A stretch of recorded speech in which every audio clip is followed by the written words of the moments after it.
प्रातः संध्या कीजिए, सायं संध्या कीजिए, दोपहर की संध्या कीजिए। प्रातः काल की संध्या करने से देवता प्रसन्न होते हैं, शाम की संध्या करने से पितर प्रसन्न होते हैं और दोपहर की संध्या करने से ऋषि प्रसन्न होते हैं महाराज। और 3 ऋण हमारे ऊपर चढ़े हुए हैं, ध्यान रखना सब लोग। कई लोग कहते हैं ना हम तो महाराज बड़ा ध्यान रखते हैं, जितनी लंबी चद्दर है ना हमारे उतने ही पांव पसारते हैं, हम कोई कर्जा वर्जा नहीं करते, हमारी जितनी व्यवस्था हम उसमें ही अपने काम करते हैं, कर्जा लेके हम कोई काम नहीं करते। ऐसे लोगों के ऊपर भी कर्जा रहता है। कौन सा कर्जा रहता है? देवताओं का कर्जा रहता है, ऋषि मुनियों का कर्जा रहता है, पितरों का कर्जा रहता है। जो कहते कि हम एक पैसा भी किसी से कर्जा नहीं लेते, वो भी कर्जदार हैं इस प्रकृति के।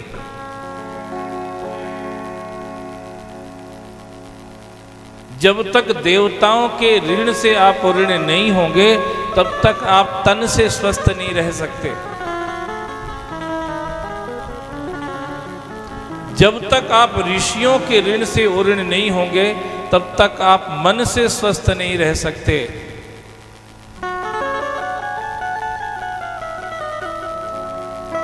आज लोगों का मन बहुत परेशान कर रहा है, उसका कारण यह है संतों के प्रति अश्रद्धा होना।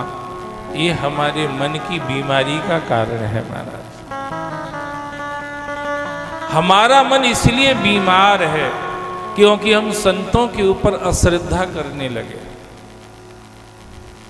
हम संतों को भिखमंगा समझने लगे, भिखारी समझने लगे, निकम्मा समझने लगे, निरुद्धमी आलसी समझने लगे, प्रमादी समझने लग गए।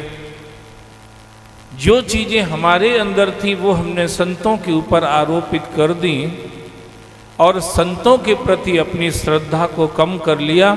उसका परिणाम हमको खुद को भुगतना पड़ रहा है। उसकी वजह से हमारा मन कमजोर है, हमारा मन बस में नहीं है।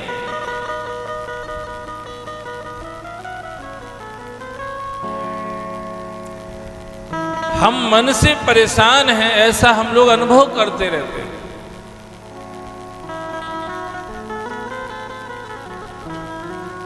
तो पर ध्यान रखिए, अगर आपने देव उपासना नहीं की तो आप तन से दुखी रहेंगे। अगर आपने ऋषि उपासना नहीं की तो आप मन से दुखी रहेंगे। अगर आपने पितरों की उपासना नहीं की तो आप धन से दुखी रहेंगे। इसलिए दोहा आपने सुना होगा, कोई तन दुखी कोई मन दुखी, कोई धन बिन रहत उदास। कोई तन दुखी कोई मन दुखी, कोई धन बिन रहत उदास।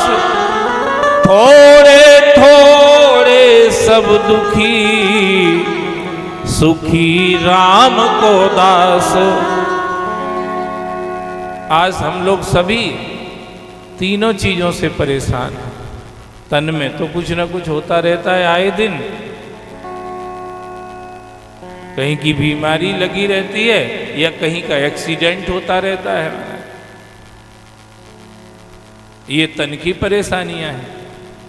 या तो कोई रोग लगा रहता है या कोई एक्सीडेंट होता रहता है, उससे हम तन से परेशान रहते हैं। क्यों होता है भैया ये सब? इसलिए होता है क्योंकि हम प्रातः संध्या नहीं करते। जो सुबह की संध्या नहीं करेगा, सुबह भगवत आराधना उपासना नहीं करेगा, उसके तन में रोग रहेंगे या तन बार बार एक्सीडेंट का शिकार होगा।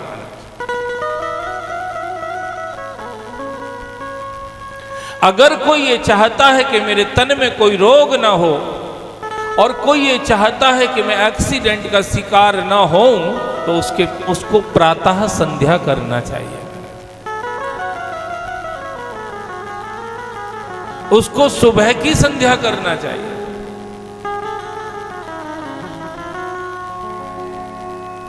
और तुम ये सोच रहे हो कि हम तो कुछ करते नहीं हैं पर फिर भी सब ठीक ठीक चल रहा है ऐसा लगता है, तो आप पुरानी कमाई खर्च कर रहे हो।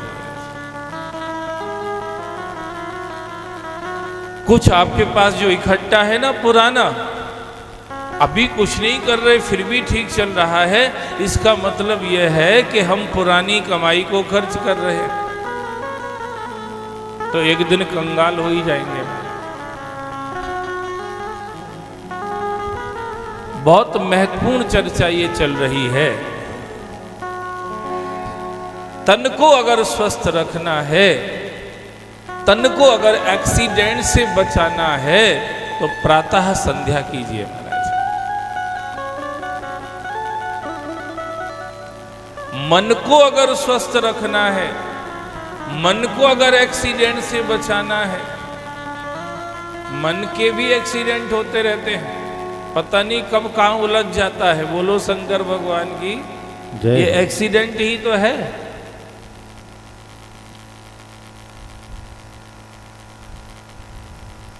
मन को अगर इन एक्सीडेंट से बचाना है तो दोपहर की संध्या कीजिए, फिर ये मन और कहीं नहीं उलझेगा।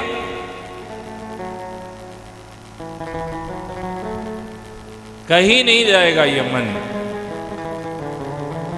दोपहर की संध्या जो कर लेता है उसका मन शांत हो जाता है। और ये शांत मन शांताकारम भुजगशयनम पद्मनाभम सुरेशम, उन परमात्मा में जाकर के ये शांत मन लग जाता है, फिर मन भी एक्सीडेंट से बच जाता है।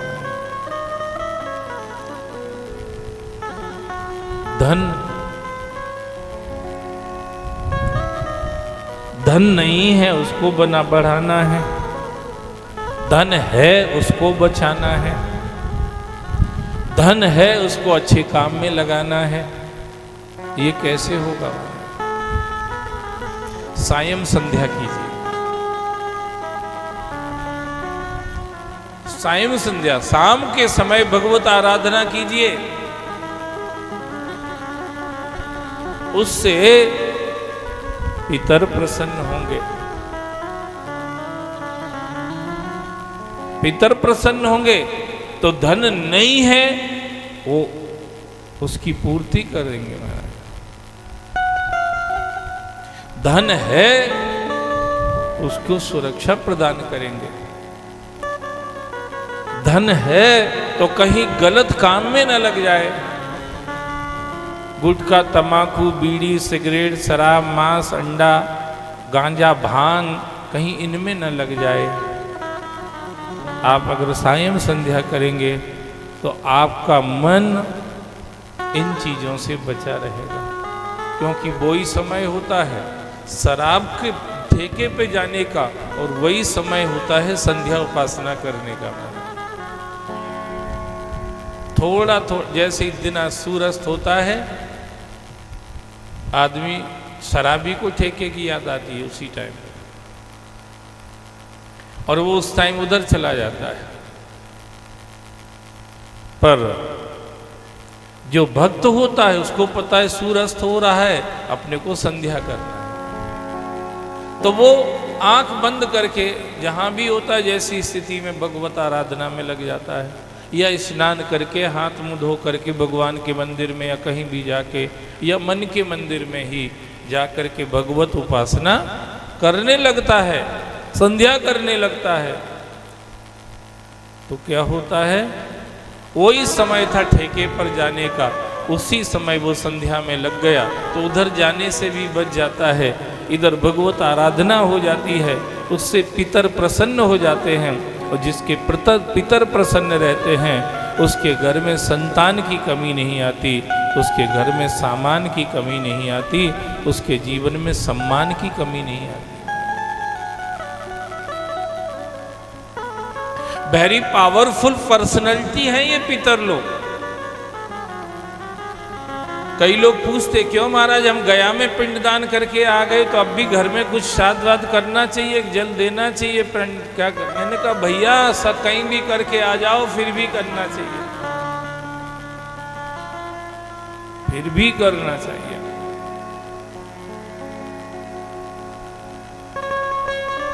मोक्ष हो गया तो क्या हो गया, मोक्ष होने के बाद भी वो रहते तो हैं।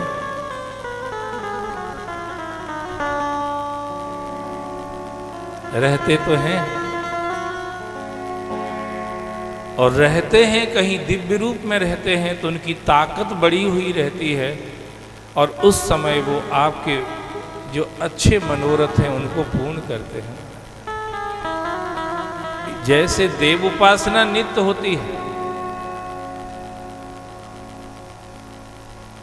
ब्रह्म उपासना माने ऋषियों की उपासना नित्य होती है। ये वेद पुराण शास्त्रों की चर्चा ये ऋषि उपासना है महाराज। ये भगवान की कथाओं का गान और श्रवण ये ऋषियों की उपासना है। इससे ऋषियों की सत्ता जो है वो प्रसन्न होती है।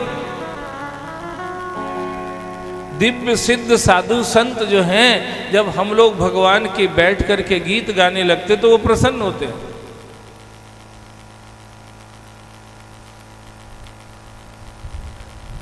और इससे बुद्धि का बल बढ़ता है।